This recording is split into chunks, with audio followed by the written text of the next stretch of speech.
Hello, and welcome to another edition of Ask the Professor, a crowd-driven, crowd-supported feature where we respond to your questions on political philosophy, on economics, on history, on culture, on all those things that matter to us as citizens. And we also depend upon your contributions to keep the feature going. And at the end of the video, there will be a link telling you how you can back my work if you think Ask the Professor is worthwhile. Today's question comes from Michael. It was in fact a comment on an earlier Ask the Professor, and one that to me raises a very important issue. And what he says is this: having confidence in your point of view is great. Do the people espousing a diametrically opposed point of view have the same confidence? There are good people who have contrarian views and firmly believe they are correct. How true that is, and how problematic. When you go into public debate, you find all kinds of people who are as persuaded that they're right as you are that you're right, and who disagree with you.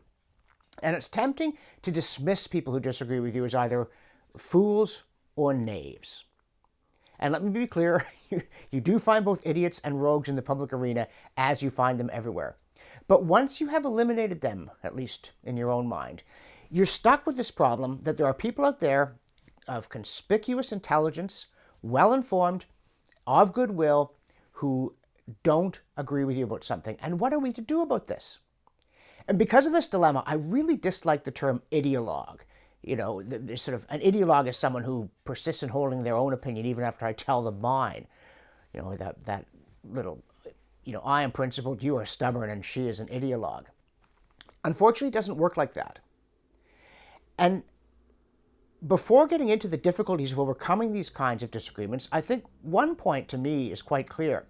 If a person is not convinced that they're right, it's irresponsible for them to push their views in public policy. I mean, there are people out there who say, oh, well, we shouldn't be certain. And this is often an idea that is driven by a very wise understanding that if so many people have disagreed about so much over so many years, we might well be wrong.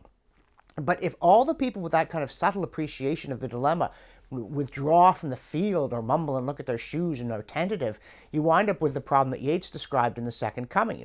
The best lack all conviction and the worst are full of passionate intensity, which some people might think is a very good description of what's going on now.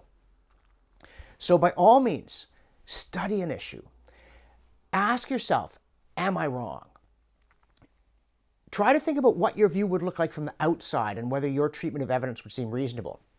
Once you've done that, though, once you're sure that your point of view makes sense, is important, and needs to be heard, get out there and defend it.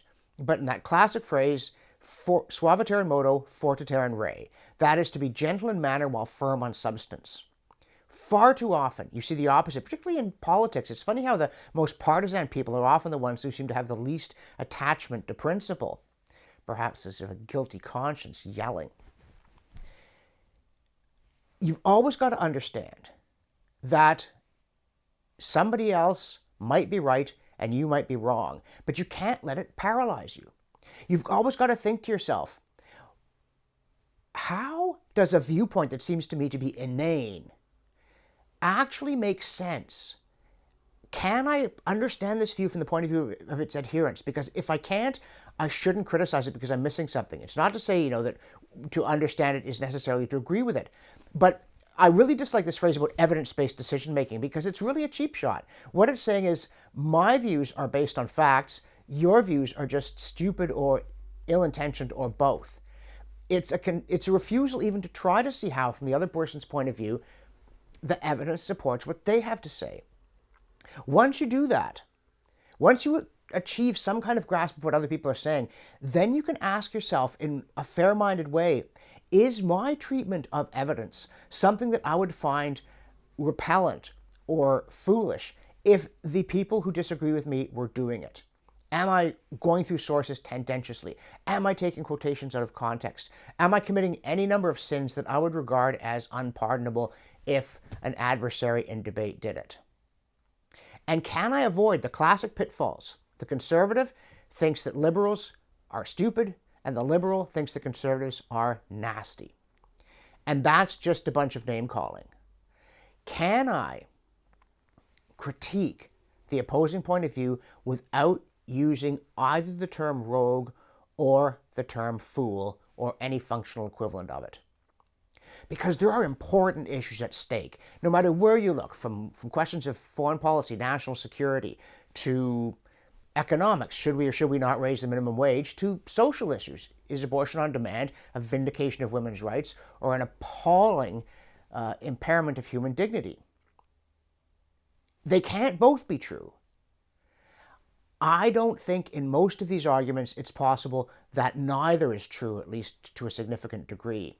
And it matters enormously which one we act on and which one we believe. So yes, we need to have strong convictions. But faced with the fact that other people have strong convictions too, we have to make sure that we keep our own sort of mental house in order and properly clean. And that we react to those who are mistaken with the view that they're mistaken, not that they're evil or that they are blockheads, and try to argue the matter in such a way that we can show them that they are mistaken and bring them over to our side, firmly on the substance, but politely in manner, not to engage in debate as a way of showing how great we are or trying to drive our adversaries even further into the wilderness where they may carry off our sins into the desert. You're absolutely right. People on all sides of an issue have strong views, and there are some out there who have no warrant for their views. But even among those who disagree with us most strongly, there are people who have thought the matter through, who do mean well, and who are intelligent. And we must always conduct ourselves in arguments as though what we were trying to do was find the truth between two positions held by people of intelligence and goodwill. As Kenny Stabler of the Oakland Raiders used to say, easy to call, hard to run. But that doesn't mean that you don't have to do it. Now, if you're enjoying Ask the Professor and you'd like to ask a question, you can do it simply by making it a comment to one of the videos, or this URL here will give you an opportunity to submit a question. If you think the feature is worthwhile and you'd like to support it, please click here.